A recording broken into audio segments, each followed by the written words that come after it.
Bonjour et bienvenue dans cette suite de vidéos consacrée à cette formation sur la Laravel 9 dans laquelle nous apprenons depuis plus de 18 épisodes à concevoir une API RESTful en partant de zéro. Donc dans la vidéo précédente, on avait réussi à faire l'insertion des utilisateurs. Et là, si vous avez suivi la dernière vidéo, je vous montre rapidement. Lorsqu'on avait inséré ici les utilisateurs dans la base de données, précisément dans la table users qui avait été créée, on avait remarqué que le mot de passe était stocké en chaîne de caractères pleins. Là, le mot de passe devait être haché. Et pourquoi est-ce qu'on hache ici le mot de passe? Parce que si jamais plus tard quelqu'un a accès à votre base de données et que le mot de passe est mis ici en plein, il pourra avoir le mot de passe des utilisateurs. Et là, il pourra se connecter à leur place et effectuer plusieurs transactions que ces utilisateurs n'auront pas effectuées en temps réel. Donc, ce qu'on va faire ici, c'est que lorsqu'on insère ici un utilisateur, plutôt que d'insérer son mot de passe en texte plein, on va ici hacher le mot de passe histoire de le crypter un peu. Donc, comment est-ce qu'on va hacher le mot de passe ici? On va retenir ici dans notre user controller qu'on avait utilisé la dernière fois.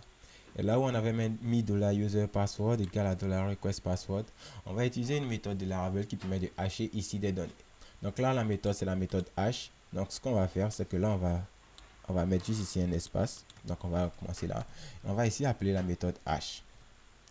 Et pour vous qui n'avez pas l'auto-import, vous pouvez retrouver ici cette méthode hash en faisant ici un use de illuminate support façade hash. Donc là, vous avez juste à ajouter ici ce trait en début du fichier.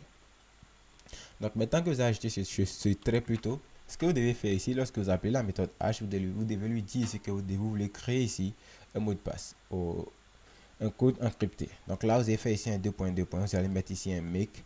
Et là, la méthode make permet de créer ici un mot de passe. Donc là, plutôt la méthode make ici permet de passer une valeur qui sera encryptée. Donc là, ici, on va lui passer la valeur qui est $request password. Là encore, vous pouvez ici mettre ici des données. Et là, si vous voulez savoir qu'est-ce que vous pouvez produire, vous pouvez vous rendre sur le site de Laravel et ici rechercher ici Laravel hash. Ou alors, vous pouvez taper ici password hash pour savoir quelles sont les options que vous pourrez passer. Et donc là, on va ouvrir le site de Laravel directement. Là, on va prendre la dernière version, la version 10. Et là, vous allez voir ici le hashing.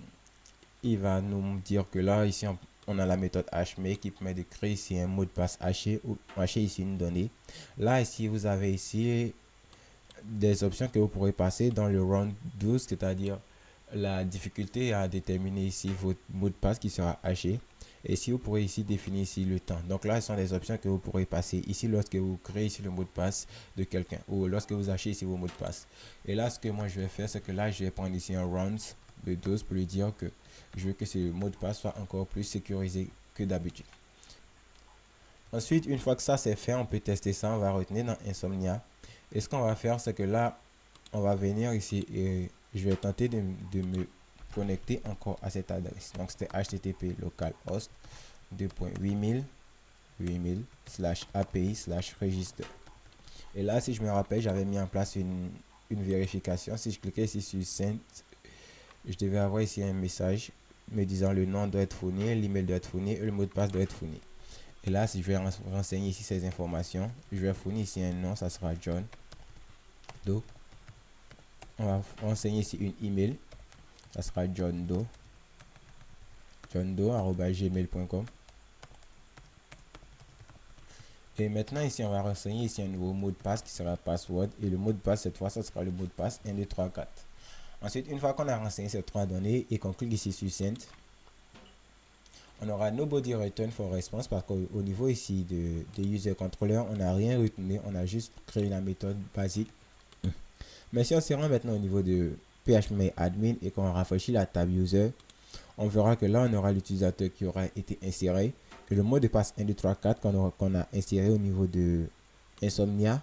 On voit que là, le mot de passe 1, 2, 3, 4 s'est transformé en quelque chose de haché. Donc, même si quelqu'un a accès à notre base de données, il ne saura pas que ce mot de passe-là, ce mot de passe-ci, correspond au mot de passe 1, 2, 3, 4. Et là, il ne pourra pas avoir accès au compte des utilisateurs, bien qu'il ait eu leur email.